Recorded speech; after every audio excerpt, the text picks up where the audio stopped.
আসসালামু আলাইকুম রহমতুল্লাহি ওয়া বারাকাতুহু। প্রিয় ভাই এবং বোনেরা, কেমন আছেন? আশা করি ভালো আছেন। আমরা মানুষ কেন কিভাবে পৃথিবীতে আসলাম এবং কি করার জন্য পৃথিবীতে আসলাম আসলে কি আমরা জানি? তো যদি এই বিষয়গুলো না জানি তাহলে তো আমাদের জানতে হবে নাকি যে আমি ছিলাম কোথায়, পৃথিবীতে কিভাবে আসলাম, কেন আসলাম। ওকে, এবার কথা হচ্ছে আমরা ছিলাম হচ্ছে কোথায়? রুহের জগৎ, রুহের জগতে ছিলাম। তো সেখান থেকে রুহের জগৎ বাদ, প্রথম দিকে বলি। আল্লাহ সুবহানাহু ওয়া তাআলা ইচ্ছা করলেন যে দুনিয়াতে আমি আমার খলিফা পাঠাবো। What do you mean by খলিফা? Do you know? খলিফা মিন্স প্রতিনিধি, আল্লাহর প্রতিনিধি। আল্লাহ চিন্তা করলেন যে দুনিয়াতে আমি আমার প্রতিনিধি পাঠাবো। তখন উনি কী করলেন? মানুষ বানানোর চিন্তা ভাবনা করলেন। তো যখন উনি মানুষ বানানোর চিন্তা ভাবনা করলেন তখন ফেরেশতা যারা আছে, মালাইকা, তো ওনারা অবজেকশন জানাইলেন আল্লাহর কাছে, জি আল্লাহ, আপনি মানুষ বানাইন না। আমরাই তো আপনার সারা দিন সারা রাত 24 ঘন্টা আপনার ইবাদতে মশগুল থাকি, সুবহানাল্লাহ, আলহামদুলিল্লাহ পাঠ করি, আপনার গুণগান গাই, আপনার মহত্বের বর্ণনা করি 24 ঘন্টা। তাহলে মানুষ বানানোর কি দরকার? তো ফেরেশতারা যখন বুঝতে পারলেন যে মানুষকে খলিফা হিসাবে পৃথিবীতে পাঠানো হবে, খলিফা মানে কি? যে আল্লাহর প্রতিনিধি, অর্থাৎ স্বাধীন ইচ্ছা শক্তির মালিক। মানুষকে স্বাধীন ইচ্ছা শক্তি দিয়ে এই পৃথিবীতে পাঠানো হবে। তো কি হইল? ফেরেশতারা যে আল্লাহরে বলতেছে, এই আল্লাহ, আপনি স্বাধীন ইচ্ছা শক্তি দিয়ে মানুষকে যদি পৃথিবীতে পাঠান, এরা তো পৃথিবীতে যে কি করবে জানেন? সাফাকত্তিমা করবে, রক্তপাত ঘটাবে, একজন আরেকজনকে মারবে, কেউ কারো কথা শুনবে না। হ্যাঁ, পৃথিবীতে যে এরা বিশৃঙ্খলা করবে। তারপরেও আল্লাহ বললেন যে যা আমি বুঝি এটা তার তোমরা বুঝো না। আল্লাহ মানুষকে বানাইলেন, আদম আলাইহিস সালাম, আমাদের আদি পিতা। ওনাকে বানানো হইল। ওনাকে বানানোর পরে সমস্ত ফেরেশতাদেরকে অর্ডার করা হইল আল্লাহর তরফ থেকে যে যাও, যে মানুষ আদম ও আশরাফুল মাখলুকাত, সৃষ্টি সেরা ফেরেশতার বস। আমরা কি জানি যে আমরা ফেরেশতার বস? আমরা কিন্তু ফেরেশতার বস। ফেরেশতা আমাদের সেলিউট দিবে, সেলিউট, সালাম কালাম। যখন আপনি কবরে যাবেন, ফেরেশতা বলবে কি যে আসেন জামাই, জামাই আদর করবে, যে জামাই আসেন আসেন, কি আনবো আপনার লিগে? মাছ, মাংস, ফল, ফ্রুটস, আপনি কোনটা খাবেন? মানে নতুন জামাই শ্বশুরবাড়ি গেলে যে আদর করে, সেম আদর ফেরেশতা আপনাকে করবে কিন্তু কবরে। কেন করবে? যে আপনি তার বস, ঠিক আছে? তো আশরাফুল মাখলুকাত হিসাবে তৈরি করলো, সমস্ত ফেরেশতাদের বললো যে সেজদা করো। সব ফেরেশতা সেজদা করলো। ইবলিশ, আজাজিল ফেরেশতা ছিলেন, ওনার নাম আজাজিল। উনিও ফেরেশতার সর্দার ছিলেন। উনি আল্লাহর অনেক ইবাদত বন্দেগী করছেন। আসমান জমিনে এমন কোনো জায়গা নাই যে জায়গায় ওই আজাজিল ফেরেশতা যখন উনি ছিলেন যে ওনার সেজদা নাই। তো যাই হোক, ওনার মনের ভিতরে একটু অহংকার জাগলো। কেন জাগলো জানেন? যে সে তো আসলে, মালাইকেরা হচ্ছে নূরের তৈরি, আর এই আজাজিল যে ইবলিশ, সে তো ছিল হচ্ছে আপনার ইসের তৈরি, ওই আগুনের তৈরি, জিনের বাচ্চা ছিল।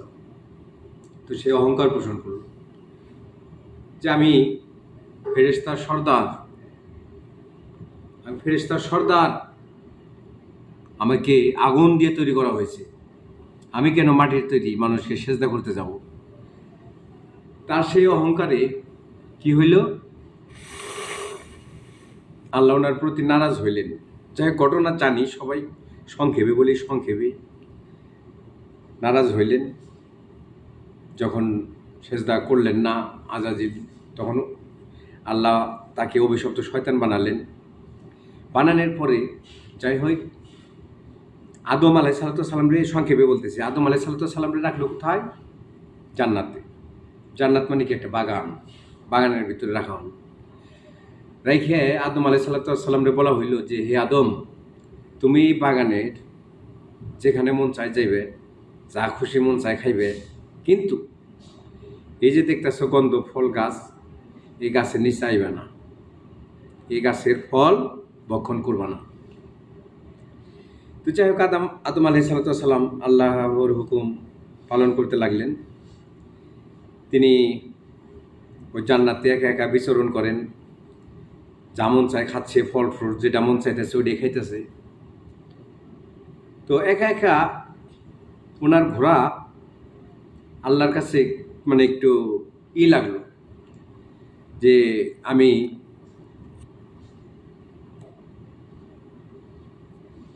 আদমের একটা সঙ্গিনী বানিয়ে দিই। তো সেই সঙ্গিনী স্বরূপ যে একটা সঙ্গিনী বানিয়ে দিলে দেখা গেছে যে মা হাওয়ারে নিয়ে একা একা মানে দুইজনে ঘুরবে জান্নাতে, ভালো লাগবে আদমের। এই চিন্তা ভাবনা কইরে আল্লাহ ইয়েরে বানাইল, মা হাওয়ারে। বানানোর পরে সেম একই কথা যে, হে হাওয়া, তুমি সব জায়গায় যাইবে, সব কিছু খাইবে, কিন্তু গন্ধফলের কাছে যাবে না, ওটা খাইও না। গন্ধফল খাইবে না, গন্ধফলের গাছের কাছে যাবে না। তো মা হাওয়ার রে বানানোর আগে ইবলিশ কিন্তু চেষ্টা করছে আদম রে দিয়ে ওই গন্ধব খাওয়ানোর বা ওই গন্ধ ফলের কাছে যাওয়ার চেষ্টা করছে, কিন্তু পারে নাই। তো যখনই মা হাওয়ারে বানাইছে, তখন ইবলিশে চিন্তা করছে যে ইবলিশ তো আরেকটা আইছে, হেরে দিয়ে তো মানে আমার স্বার্থ হাসিল করতে হবে।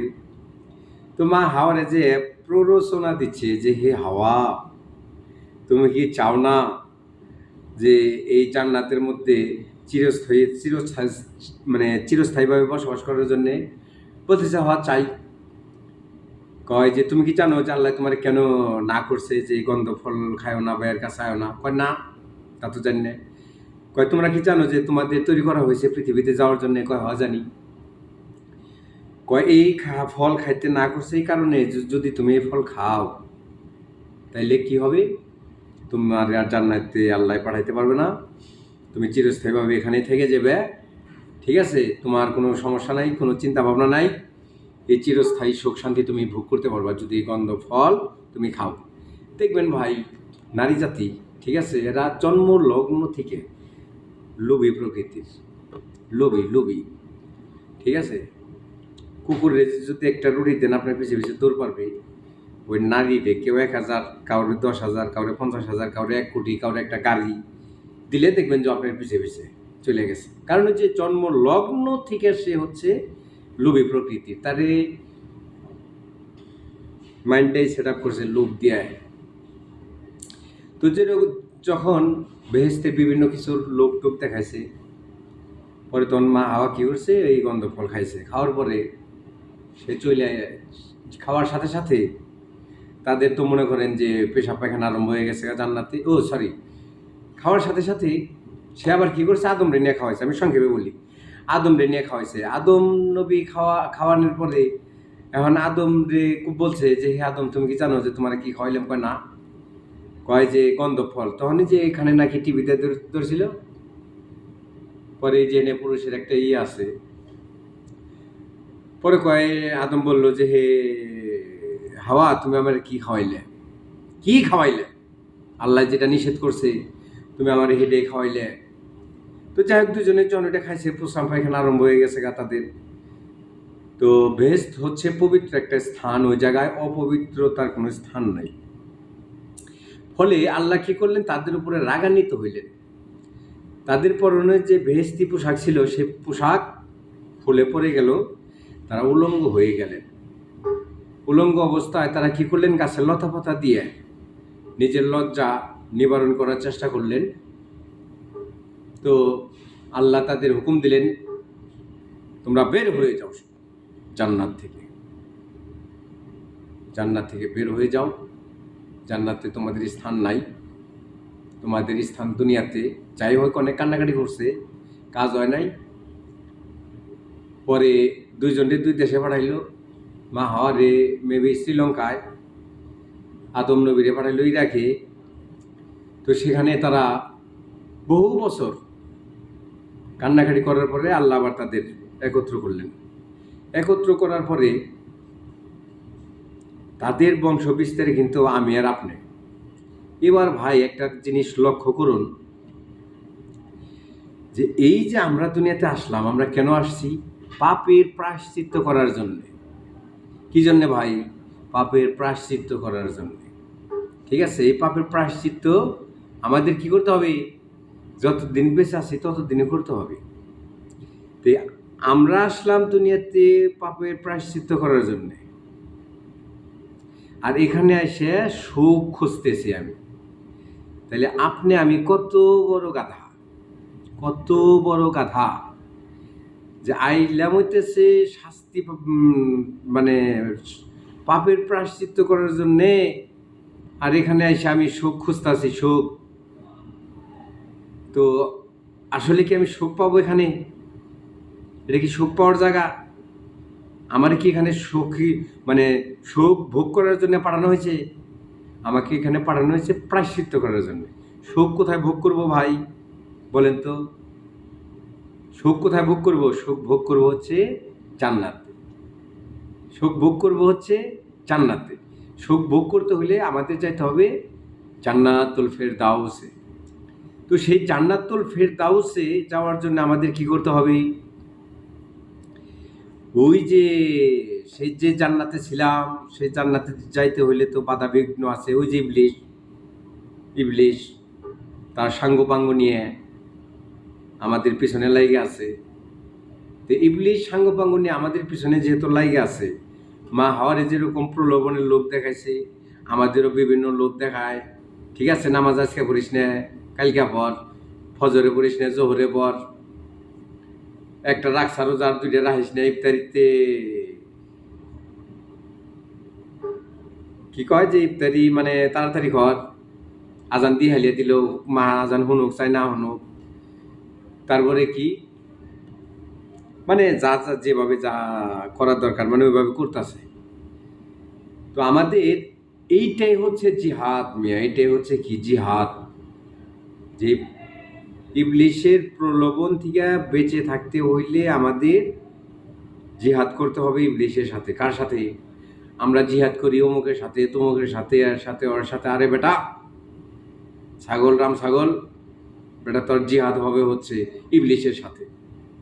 তুই যদি ইবলিশের সাথে জিহাদ করতে পারিস, তাইলে না তুই, তোর নাম কি, তাইলেই তুইও হচ্ছে ওই মুজাহিদ। যে ইবলিশের সাথে যুদ্ধ করতে পারে সেই হচ্ছে মুজাহিদ। তুমি অমুক জায়গায় অমুক হয়ে মরছ বেটা, তুমি শহীদ। তুমি গাঞ্জা খেয়ে যে গাঞ্জা খেয়ে যুদ্ধ করতে যে শালা মরে গেছো, তুমি শহীদ। ঠিক আছে, শহীদ কি ভাই এত সোজা রে ভাই? শহীদ সেই বেটা প্রকৃত শহীদ, যে ইবলিশের সাথে যুদ্ধ করে নিজেরা বাঁচিয়ে রাখতে পারে। ইবলিশের প্ররোচনায় ভোলা যাবে না। নামাজের সময় হইলে ইবলিশের ফজরের নামাজের যখন আজান দিচ্ছে, আল্লাহু আকবার, আল্লাহু আকবার শব্দটা যখন কানে যাবে, খেতাবালিশ উপরে যাই থাই, লাথি মেরে সরিয়ে কি করতে হবে? নামাজে যাইতে হবে। আমি শীতের দিন, শয়তান আমার প্ররোচনা দিবে যে তুমি শীতের মধ্যে শুয়ে থাকো, বা ফজরের নামাজ পড়ো না, জোহরের নামাজ পড়ো। তখন কি করতে হবে?